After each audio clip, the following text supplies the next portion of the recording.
നമസ്കാരം, real news കേരളയിലേക്ക് സ്വാഗതം. വിവിധ കേന്ദ്ര സർക്കാർ വകുപ്പുകൾ ജീവനക്കാരുടെ ശമ്പളത്തിൽ നിന്നും PMKS ഫണ്ടിലേക്ക് നൽകിയത് 157.3 കോടി രൂപ. ഇതിന്റെ 93% സംഭാവന നൽകിയതും ഇന്ത്യൻ റെയിൽവേയാണെന്ന് വിവരാവകാശ നിയമപ്രകാരം ലഭിച്ച കണക്കുകൾ വ്യക്തമാക്കുന്നു.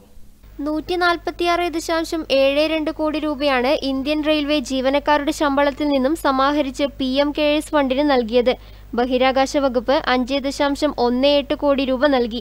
59 മന്ത്രം KSലേക്ക് നൽകിയ തുകയുടെ വിശദാംശങ്ങൾ വിവരാവകാശ നിയമപ്രകാരം ലഭ്യമാക്കിയിട്ടില്ലെന്ന് ദേശീയ മാധ്യമങ്ങൾ റിപ്പോർട്ട് ചെയ്യുന്നു. പരിസ്ഥിതി വകുപ്പ് 1.14 കോടി, റവന്യൂ വകുപ്പ് 22.60 ലക്ഷം എന്നിങ്ങനെയാണ് മറ്റു വകുപ്പുകളുടെ സംഭാവനകൾ. നേരത്തെ PMKS ഫണ്ടിലേക്ക് ലഭിച്ച തുകയുടെ വിശദാംശങ്ങൾ വെളിപ്പെടുത്താൻ തയ്യാറല്ലെന്ന് പ്രധാനമന്ത്രിയുടെ ഓഫീസ് പറഞ്ഞിരുന്നു. PMKS ഫണ്ട് ഒരു പൊതു ഫണ്ട് അല്ലെന്നും എന്നാൽ ആവശ്യമായ വിവരങ്ങൾ വെബ്സൈറ്റിൽ നൽകിയിട്ടുണ്ടെന്നുമാണ് പ്രധാനമന്ത്രിയുടെ ഓഫീസ് മറുപടി നൽകിയത്. ഇക്കഴിഞ്ഞ മാർച്ചിലാണ് കോവിഡ് വ്യാപനത്തിന്റെ സാഹചര്യം മുൻനിർത്തി PMKS ഫണ്ട് ആരംഭിച്ചത്. മാർച്ച് 31-നകം തന്നെ 3076 കോടി രൂപ സംഭാവന ലഭിച്ചതായി വെബ്സൈറ്റിൽ പറയുന്നു. മാർച്ച് 31-നകം തന്നെ 3076 കോടി രൂപ സംഭാവന ലഭിച്ചതായി വെബ്സൈറ്റിൽ പറയുന്നു. 38 പൊതുമേഖലാ സ്ഥാപനങ്ങൾ കോർപ്പറേറ്റ് സോഷ്യൽ റെസ്പോൺസിബിലിറ്റി ഫണ്ടിൽ നിന്ന് 2105 കോടിയാണ് നൽകിയത്. പ്രധാനമന്ത്രി തന്നെ അധ്യക്ഷനായ ദേശീയ ദുരന്ത നിവാരണ ഫണ്ട് നിലവിലിരിക്കെയാണ് കൂടുതൽ രഹസ്യ സ്വഭാവമുള്ള മറ്റൊരു ഫണ്ട് രൂപവൽക്കരിച്ചത്. കോൺഗ്രസ് ഉൾപ്പെടെ പ്രതിപക്ഷ പാർട്ടികൾ PMKS ഫണ്ടിനെതിരെയും അതിന്റെ സുതാര്യതയില്ലായ്മയ്ക്കെതിരെയും പലപ്പോഴായി വിമർശനമുയർത്തിയിട്ടുണ്ട്. News desk, real news Kerala.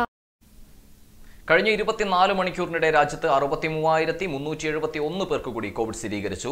ഇതോടെ ആകെ രോഗബാധിതരുടെ എണ്ണം 73,70,469 ആയതായി കേന്ദ്ര ആരോഗ്യ മന്ത്രാലയത്തിന്റെ കണക്കുകൾ വ്യക്തമാക്കുന്നു.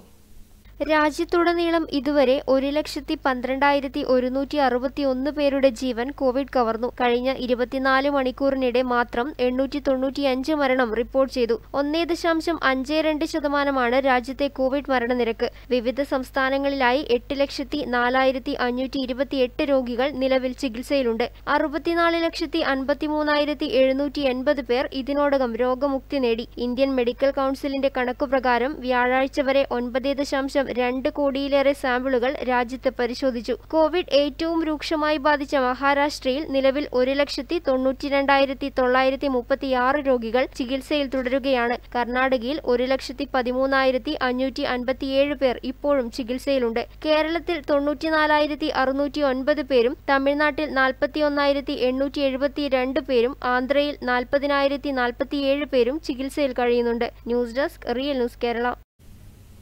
ഒഡീഷ മുഖ്യമന്ത്രി നവീൻ പട്നായിക്കിനെ വിമർശിച്ച മാധ്യമപ്രവർത്തകനെ അറസ്റ്റ് ചെയ്ത വിഷയത്തിൽ ഒഡീഷ പോലീസിനെതിരെ BJP നേതാവ് ബൈജയന്ത് ജൈൻ പാണ്ഡ, മുഖ്യമന്ത്രിയുടെ ഏരിയൽ സർവേയെക്കുറിച്ച് ചോദ്യങ്ങൾ ഉന്നയിച്ച പ്രാദേശിക മാധ്യമപ്രവർത്തകൻ രമേശ് റാത്തിനെയാണ് പോലീസ് അറസ്റ്റ് ചെയ്തത്.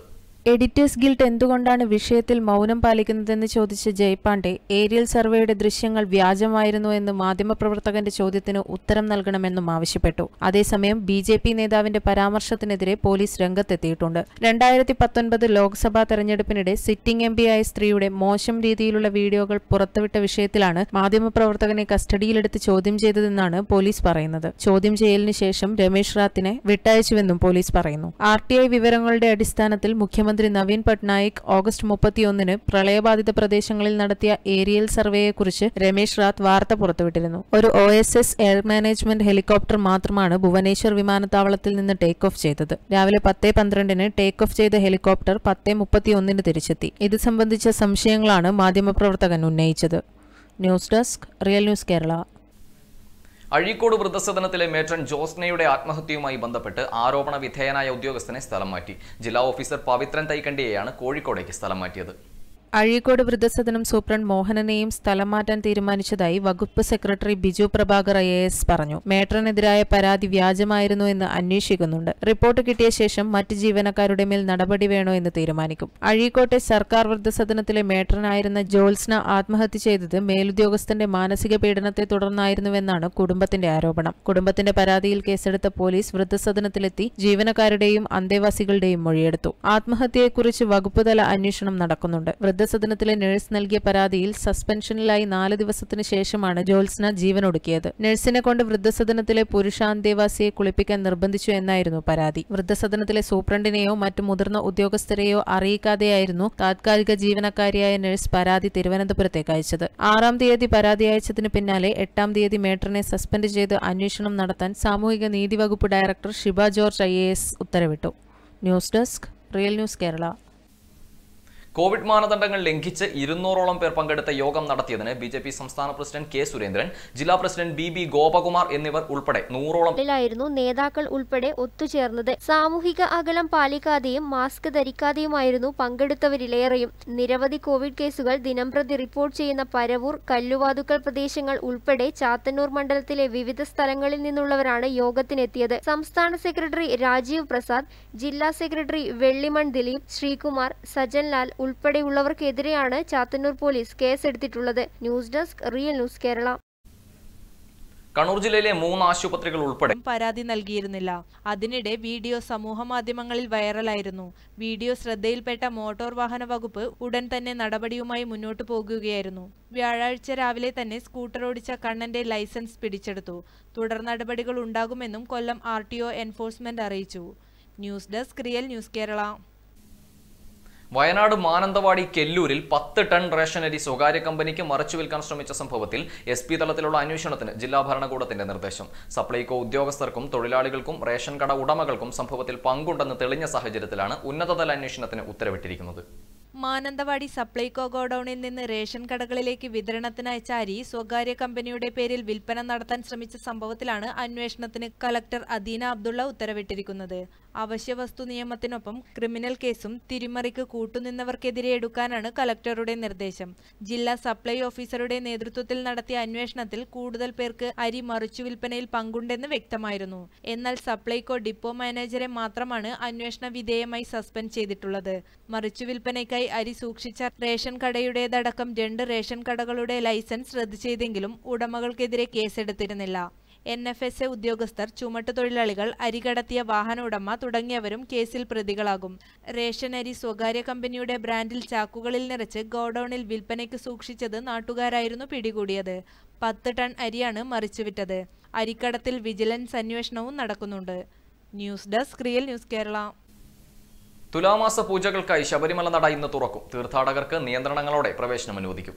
17-ന് രാവിലെ 8-ന് സന്നിധാനത്ത് വെച്ച് ശബരിമല മാളികപ്പുറം പുതിയ മേൽശാന്തിമാരുടെ നറുക്കെടുപ്പും നടക്കും. മീനമാസ പൂജകൾക്ക് ശേഷം ഇപ്പോഴാണ് നിയന്ത്രണങ്ങളോടെയെങ്കിലും തീർത്ഥാടകർക്ക് പ്രവേശനം അനുവദിച്ചത്. കോവിഡ് വ്യാപന സാഹചര്യത്തിൽ നിയന്ത്രണങ്ങളോടെ ആണെങ്കിലും തീർത്ഥാടകർക്ക് ദർശന അനുമതി നൽകിയതിൽ പന്തളം കൊട്ടാരത്തിന്റേതുൾപ്പെടെ എതിർപ്പ് നിലനിൽക്കുന്നുണ്ട്. ഈ സാഹചര്യത്തിലാണ് തുലാമാസ പൂജകൾക്കായി തീർത്ഥാടക പ്രവേശനം അനുവദിച്ചുകൊണ്ട് ശബരിമല നട ഇന്നു തുറക്കുന്നത്. മണ്ഡലകാലം അടുത്ത മാസം ആരംഭിക്കാനിരിക്കെ അതിന്റെ ട്രയൽ എന്ന നിലയ്ക്കാണ് തീർത്ഥാടകർക്ക് അനുമതി നൽകിയത്. 17 മുതൽ 21 വരെ വെർച്വൽ ക്യൂ സംവിധാനത്തിലൂടെ പ്രതിദിനം 250 പേർക്കാണ് പ്രവേശനം. ശബരിമല മാളികപ്പുറം പുതിയ മേൽശാന്തിമാരുടെ നറുക്കെടുപ്പ് നാളെയാണ്. 9 പേരാണ് ശബരിമല മേൽശാന്തിമാരുടെ പട്ടികയിൽ ഉള്ളത്. നവംബർ 15-ന് പുതിയ മേൽശാന്തിമാർ ചുമതലയേൽക്കും. കെട്ടാൻ പ്രതിരോധ മരുന്നിനായുള്ള കാത്തിരിപ്പിലാണ് ലോകജനത. അതിനിടെ കോവിഡ് വാക്സിൻ ലഭിക്കാൻ ആരോഗ്യമുള്ള ചെറുപ്പക്കാർ 2022 വരെ കാത്തിരിക്കേണ്ടി വരുമെന്ന് വ്യക്തമാക്കിയിരിക്കുകയാണ് ലോകാരോഗ്യ സംഘടന. മിക്ക രാജ്യങ്ങളും മരുന്നിനായുള്ള പരീക്ഷണശാലയിലാണ്. അതിനിടെ കോവിഡ് വാക്സിൻ ലഭിക്കാൻ ആരോഗ്യമുള്ള ചെറുപ്പക്കാർ 2022 വരെ കാത്തിരിക്കേണ്ടി വരുമെന്ന് വ്യക്തമാക്കിയിരിക്കുകയാണ് ലോകാരോഗ്യ സംഘടന.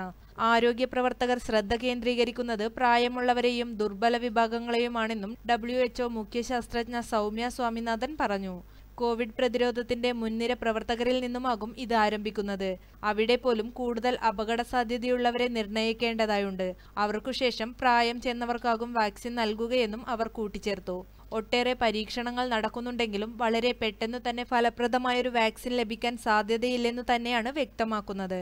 ആളുകൾ ആർജിത പ്രതിരോധശേഷിയെക്കുറിച്ചാണ് സംസാരിക്കുന്നത്. എന്നാൽ വാക്സിനെ കുറിച്ചാണ് ആദ്യം ചിന്തിക്കേണ്ടതെന്നും 70% ആളുകൾക്കെങ്കിലും വാക്സിൻ നൽകാൻ കഴിഞ്ഞാലേ രോഗവ്യാപനം തടയാനാകൂ എന്നും അവർ കൂട്ടിച്ചേർത്തു. News desk real news Kerala. വാർത്തകൾ അവസാനിക്കുന്നില്ല. കൂടുതൽ വാർത്തകൾക്കും വിശേഷങ്ങൾക്കുമായി ഞങ്ങളുടെ വെബ്സൈറ്റ് www.realnewskerala.com സന്ദർശിക്കുക. നന്ദി.